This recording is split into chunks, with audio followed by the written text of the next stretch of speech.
So welcome back to another video on the channel. This is going to be fixing this Hyundai Tiberon. As you can see, it has some issues that need tissues. So it got in a bit of an accident, went off the road and didn't hit anything to my knowledge. Probably caught some stumps or something that tweaked up the lower control arms there and some other stuff. Bumper's a little bit shot. And then this side is actually in pretty good shape, minus the tie rod that seems to be bent, which is holding this in that way. So this side's pretty much fine. I'm not going to worry about too much there. The main trouble side is obviously here. I don't even know if I'm going to replace the fender or not. This is a very budget friendly build. The owner has some, it's from Michigan, and the insurance there does not require you to have any kind of, well, good insurance. Just as long as the other guy's covered, you're fine. So that's basically where we're at with this. So we're going to go ahead and we may need a new fender. Probably going to need a new fender. The wheel aligner, obviously, but before that, we need to figure out what's up with the suspension. So obviously the whole wheel is tweaked back where it is in here. My suspicion is that the lower control arm is messed up.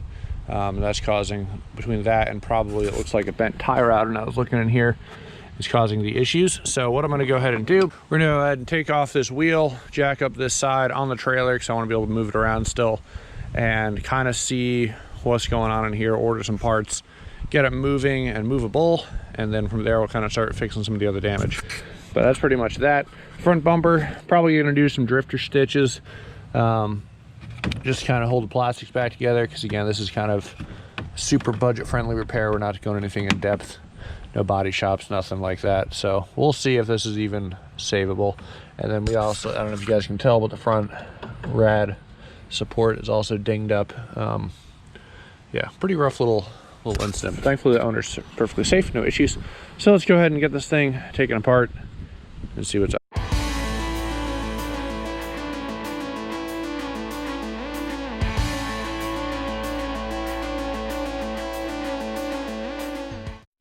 All right, so now that the wheel is off, you kind of see a little bit more of what's going on in here. So it looks like this fender piece, which you put on here because the original was kind of broken, got all tweaked up and pushed the fender up. So that's kind of what happened there. Push that out of the way in a bit. But main thing, got a bent tie rod right here. Obviously it's not supposed to have that shape in it. So tie rod's bent. This is obviously pushed super far back. I'm looking down at the control arm. You can see that crinkle right here. Obviously it's not supposed to be there. So lower control arm on this side is shot. Honestly, I think that's it. It's really not that bad. Got a weird angle, but CV axles didn't break anything up in there, so that's good. Let's see what we got here. Our fender liner is kind of missing.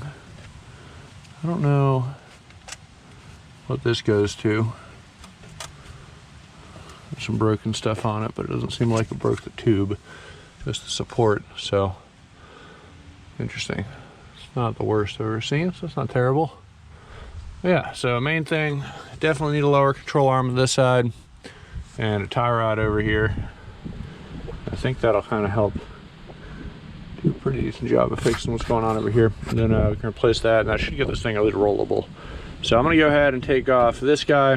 Looks like Phillips head bolts in here, 3 of them.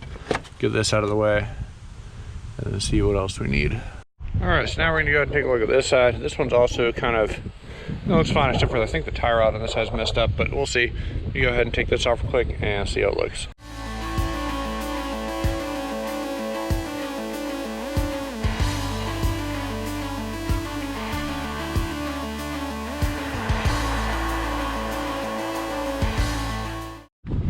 All right, so looking at this side, I mean, obviously I can tell we're missing a fender liner on the other side because that's supposed to be there. But other than that, I mean, this side looks fine. Tie rod looks straight. There's no play in it. Lower control arm looks good. There's no, like, obviously chipped paint or anything that'd be an indicator that it bent. I think everything's good on this side, so realistically, I'm not going to worry about it. We're just going to do the outside stuff. And yeah, didn't notice. Probably need a whole new fender liner, at least the front half. for the other side, the front. I'll check into that. But other than that, I think we're good. We'll put the wheel back on this side, set it down, just leave the other side up then.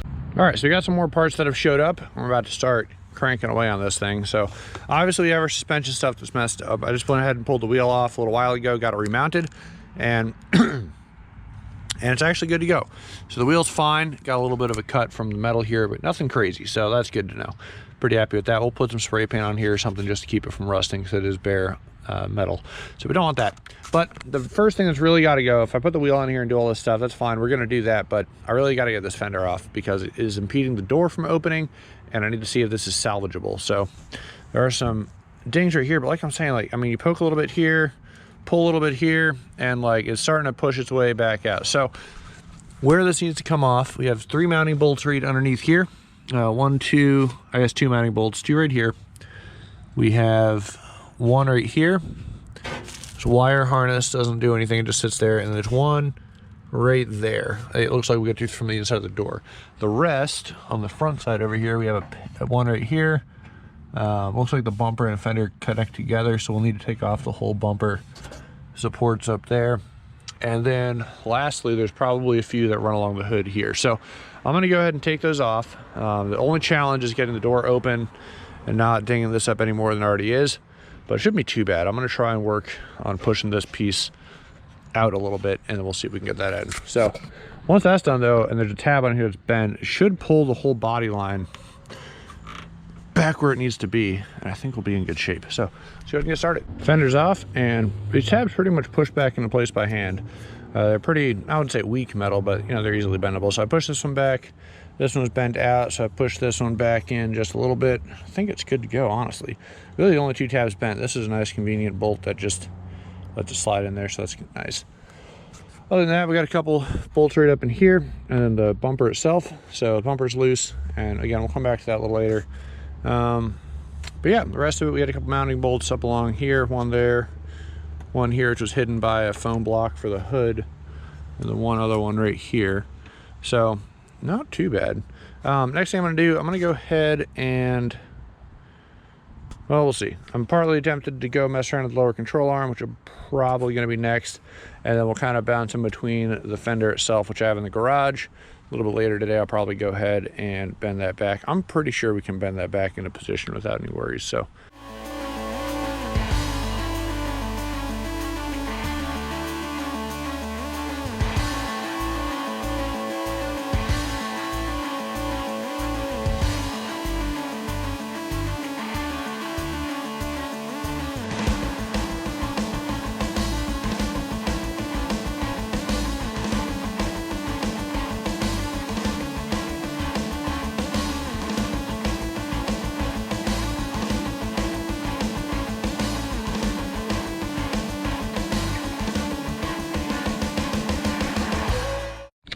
all right, so went ahead and bent it back basically to where I can get it back in place. Bolted on the top, bolted down this side after some finagling, and obviously it's not even. The door actually seems to be more pushed forward than this piece here, which is a little interesting, but it's not uneven in the back, so I'm not sure, but something a little bit off. Anyway, it is what it is. Obviously this body line's pretty big, but it's not going anywhere, and the main purpose of bending back, you can open and close the door. It doesn't catch anything. So we're good. I'm gonna call that good. Not quite perfect body line here, and a little bit of ding here. Like I said, it's a budget repair. It should be good enough for now. So I'm gonna go ahead and put the last of the fender bolts back in. I got a couple to do on this side right here, and then we're gonna go ahead and get jumping into the suspension.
All right, and the old one's out just like that, so you can see how it's all folded over. Honestly, a pretty good thing that this is a piece that was weak enough to fold over and it didn't bend anything on the mounting points, so that's good. But sweet, that's done. Pretty much shoved this back, and we gotta get our tie rod out still. I'm gonna need to get a special tool for that, but one thing at a time, so we're getting there. All right, so next thing we're gonna get this tie rod off. So I didn't go out and grab a tool, but there is a clamp right here. It's actually pretty convenient. That's way easier than they normally are. So we're just gonna pop that guy off. Usually they're a one-time use clamp, so that's cool. And then we got one more on the back there. I need to try and feel around and find, unless it doesn't. Oh, it does not have the clamp there. That's convenient. All right, so I'm just gonna slide this boot off real quick. I'll do it off camera, and then we should be able to see our ball joint thingy.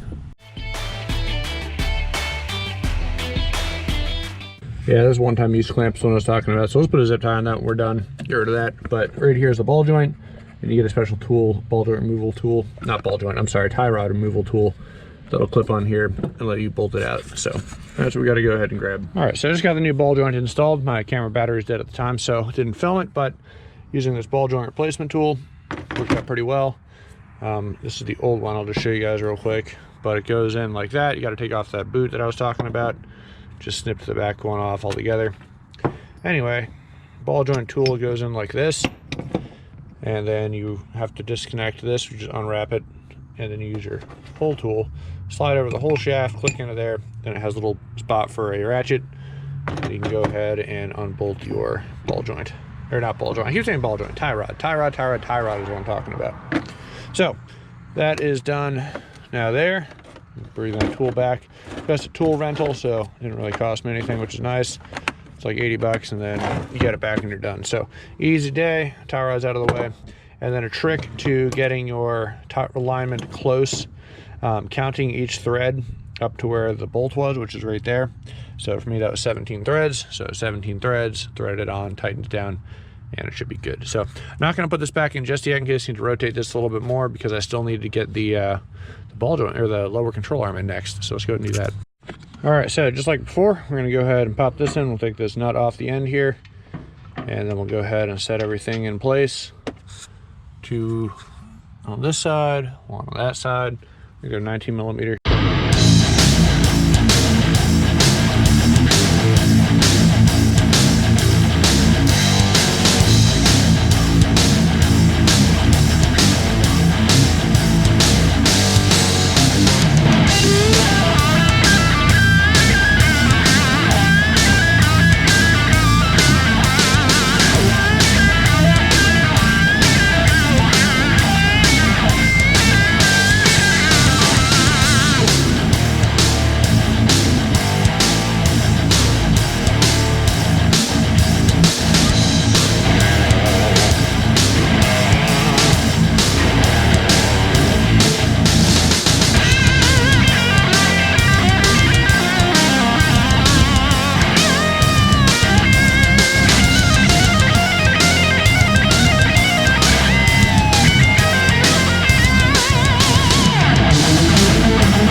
Suspension and get the control arm a little bit better lined up, and now that's in right there, so that's good. A little annoying, but now we got to tighten everything down, put everything back together, and we should be good.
All right, so I got the suspension together last night. Got the inner fender on. Probably get this off now.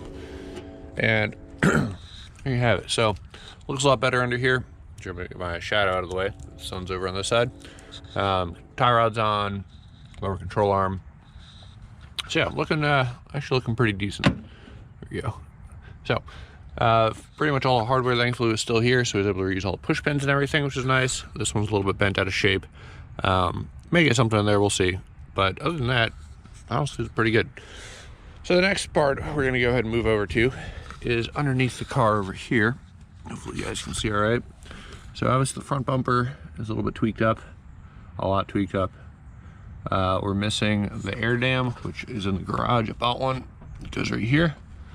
And what else? Yeah. And the radiator support right there. Got a nice ding in it. So I'm not entirely sure what I want to do with that.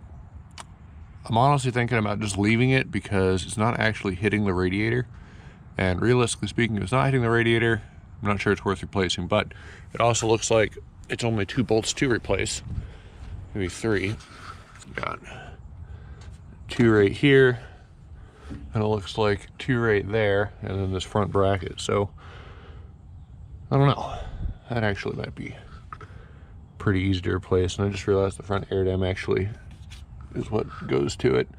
So it might not reach with it being bent like that. So we'll see. I'm gonna think on that a little bit. But in the meantime, I'm gonna go ahead and kind of repair the bumper. It's not gonna be perfect, but I could do plastic welding and stuff. But I really don't have the skills or the stuff to do that right now. I probably have the skill, I just don't have the stuff to do it. And what I'm gonna do instead is, because it did get pretty beat, I think we're just gonna zip tie, like a little drift stitch style of zip ties, everything back together right there across the front here, and I think it'll be fine. So we're just gonna do that for now. Let's go ahead and do that next. There's no damage on this side of it. Nothing too bad over here. And we have a couple of little cracks right here. I don't know if I can pop that one. That got pushed out pretty good, so I'll probably leave that. And it'll hit some stuff right along here, and I think it'll be good. So let's go ahead and get going.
All right, just about does it. So as this was hanging off, it's now nice and tight. Same here, good and tight. I do hear some clunking around. There's something under here that's loose. I'll look at it in a second. But tight, good, good, good, and good. So obviously it's still pretty dirty. We'll clean it up, see if we can get some of these, maybe just buff out some of these scratches. We'll see. But yeah, there we go. So good to go. Not going anywhere. Confident that'll be fine at 70, 80 miles an hour on the highway. I think we'll be good.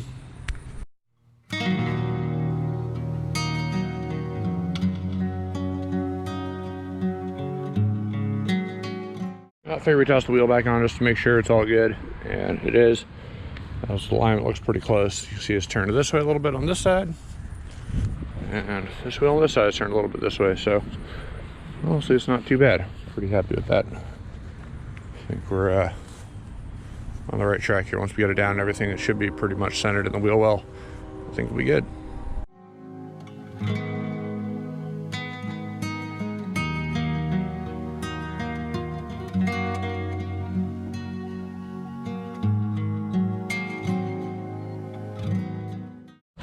All right, so looking at this radiator support, obviously it's pretty dented in. Now it is not touching the radiator as far as I can tell. I was feeling around back here and I think we're in the clear. It is hollow on the backside, so it's an L piece of material. And I can't replace it because it's spot welded in along here to the front of the frame rails. So it is an integrated part of the car and I'm not able to replace that. It's just out of my capabilities. But because it is bent, but it's not actually hurting anything. It's not like tweaking anything weird. So honestly, I think we're just gonna leave it and call it good and not worry about it. So that's pretty much that. I think we're just about done with repairs down here. We got a couple more things to do to the car.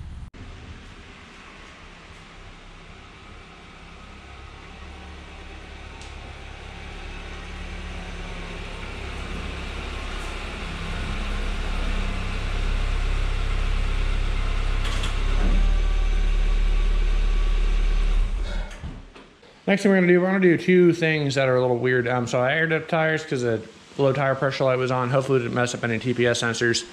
If we did, it is what it is. But the other thing I noticed, so the hood is actually closed all the way down, but it's got a good amount of movement. So I think it may have either the bumper dropped down a little bit, which is possible, but between that and potentially the actual hood latch getting up too high, I'm gonna go ahead and adjust the hood latch down a little bit so we can close the hood a little bit more and it doesn't look like it's open.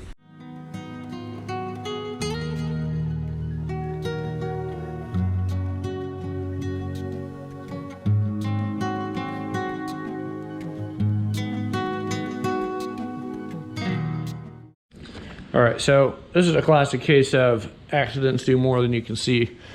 So I went ahead and tried to adjust the hood latch just now. I want to put it back. There's still a bit of a gap, and the reason is when I hit that bottom piece that shifted it back, it bowed this up just a little bit, and specifically the brace that holds the hood latch. So now this whole thing is just up a little bit more than it used to be. So really nothing I can do about that. We could replace the top support and the front brace and the bottom support, but I need to figure out how to do spot welds, and it's not worth it. So done there. I'm gonna go ahead and polish up the headlights. His high beams do have a problem. He also wanted me to do the brakes in the rear. We did the fronts, we didn't have the right tool for the rear at the time.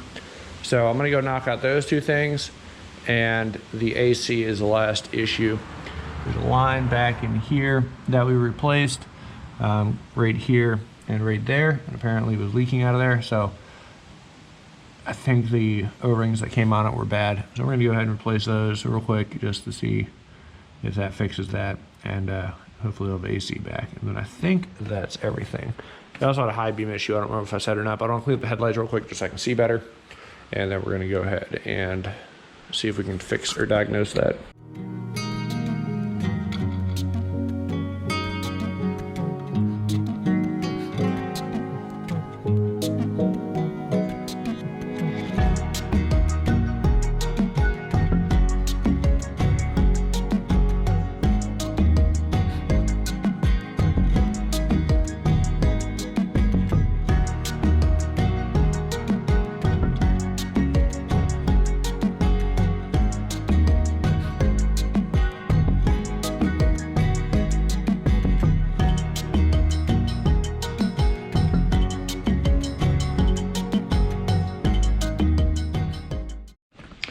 All right, a little better.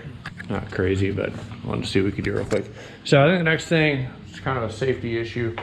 We're gonna go ahead and work on checking out the high beams. We'll see what we can do about that next.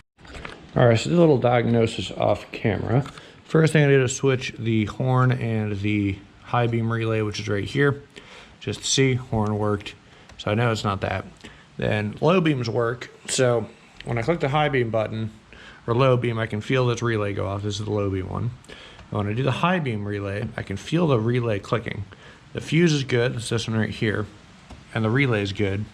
So I doubt both bulbs are bad, but I guess we can go ahead and pull the bulbs next. The high beams for reference are this one right here. So let's check that out next. So that was weird. I went ahead and tested the voltage on the high beam bulb, pulled off the cap, and you can see the two connectors right there.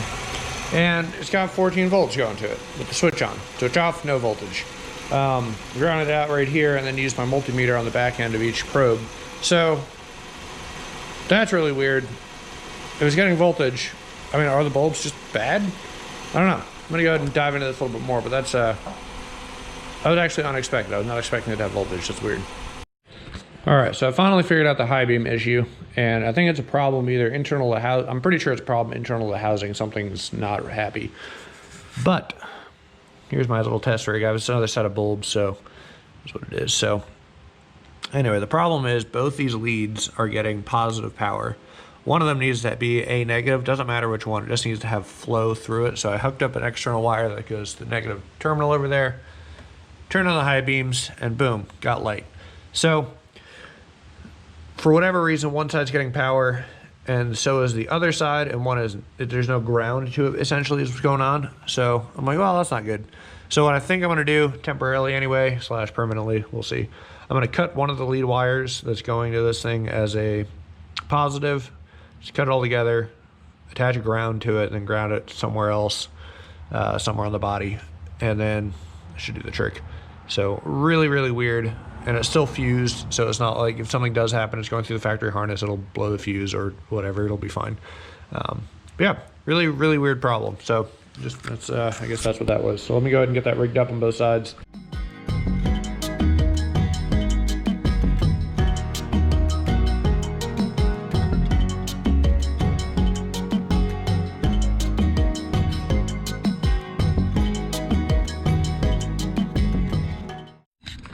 All right, so went ahead and cut our one wire, folded it over itself, put another 2 things of shrink wrap on it so it's not gonna short out or do anything stupid. So let's tuck that away forever. And then this is our other side that's gonna go to our ground, and shrink tube to that, twist it together so no breaking soldering connections or anything. And then we'll go ahead and plug that in like it's supposed to be. And then what I'm gonna go ahead and do is just drill a hole at the end cap of this and run this cable through it. And I'll cut it once it's back on the car and we have a good grounding point.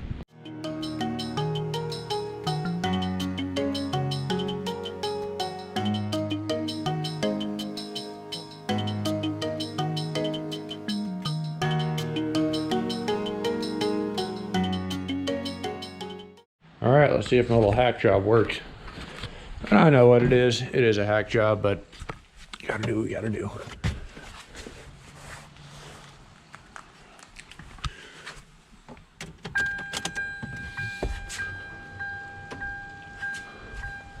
Check it out, high beam, boom. There we go. Now on this side, so you gotta do the same thing on the other side probably. So weird, but here we are. High beam, hard to argue with that.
All right, so I did do a dummy mistake. The Saddler headlight must have had a wrong bulb, meaning, or not bulb, but a bad ground, like an actual bad ground. But see, high beams come on, low beams, let's flip on high beams now.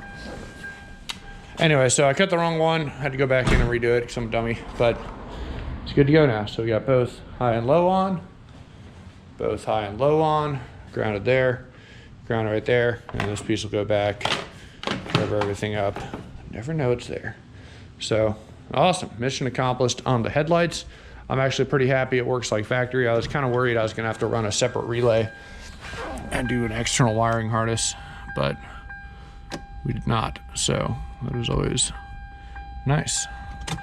Yeah, there we go. It's done with the headlights now. All right, so I went for a test drive yesterday, last night, went ahead and filled up the AC system, and it seems to be holding pressure just fine. I had some lines that were a little bit weird, so should be good. I'm gonna go ahead and do the rear brakes now, and then pretty much done with those things. Just use a car wash to get some of this crap off, and I think we'll be done, which is awesome. Honestly, a pretty quick turnaround.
All right, well, that sucked. So I wound up breaking this bolt off. It's absolutely rust welded its way into this caliper bracket, so we can go and get a new one. They're not super expensive, just minorly annoying.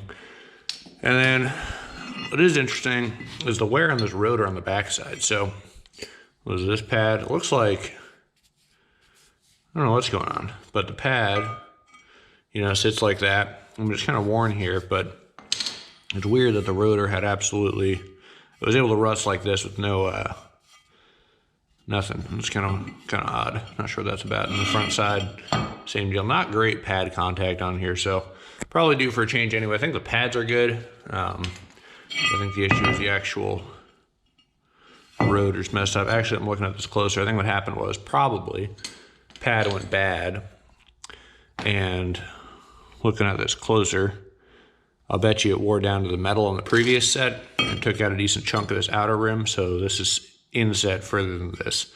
Bet you that's exactly what happened. So good time to do rotors and pads anyway. The pads are actually fine, but if you're doing them new, might as well make sure they're matching set with a nice flat surface and no little indents like this has from the rust eating it.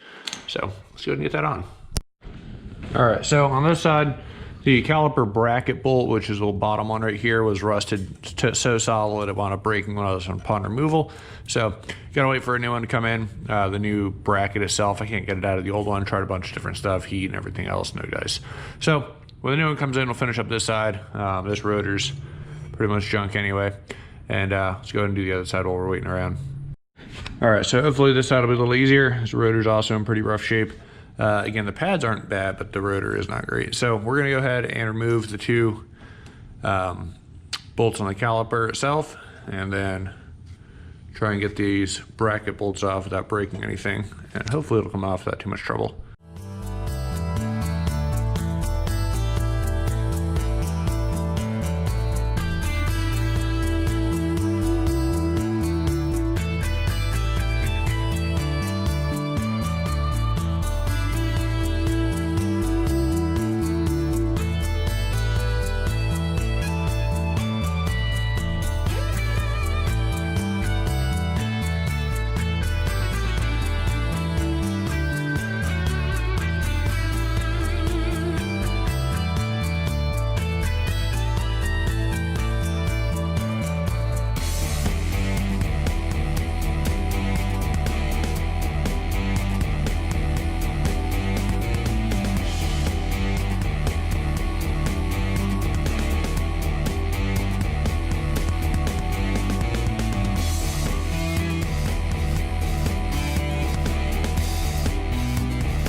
Well, new pads and rotors on. This side went very smoothly. It was nice. So just gotta wait for that other one to show up and we'll be able to get down with the other side. So we're back, went ahead and picked up some new bolts. Unfortunately, I could not find the official brake caliper bolt anywhere. So this one got a crack in it right here and couldn't find it. Googled it, couldn't find it. Rock Auto didn't have it. None of the auto parts store had the rear caliper brake bolt. They had the front, which is a different size. So went ahead and picked up a set of grade 8 bolts. If anyone needs it, that's it. M10 by 1.25 by 30 millimeter in length. And we're gonna use these. So grade 8s are about as hard as you can get. So it should be the same as the original ones. They fit the threads, it's nice and good. And we'll put a little bit of blue lock fit on there, make sure everything's good. But yeah, that's crazy. Like I've never had this many issues trying to find a stupid bolt. So I'm gonna go ahead and get this greased up and installed. And then I'll meet you guys afterwards. We're getting an alignment tomorrow and then it is good to go. So we're just about there.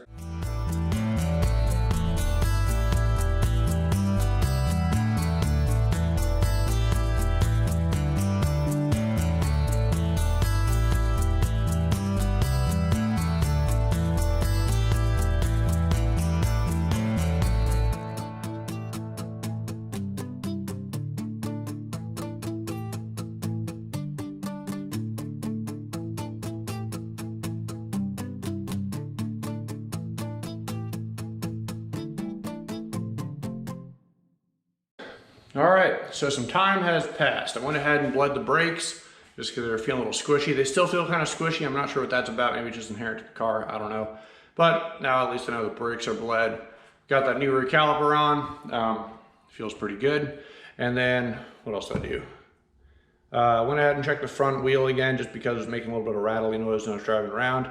Can't figure out what that is. It feels like almost like a little pebble is loose somewhere and just like bouncing around and it stops for a while, comes back.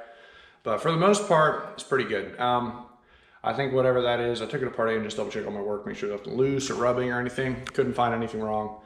So I'm not sure exactly what that is. Couldn't hear it when the wheel was off, so I'm just honestly not gonna worry about it. So, sorry, it's a little warm in here, but it's pretty much gonna do it. So let's go ahead and do a rundown.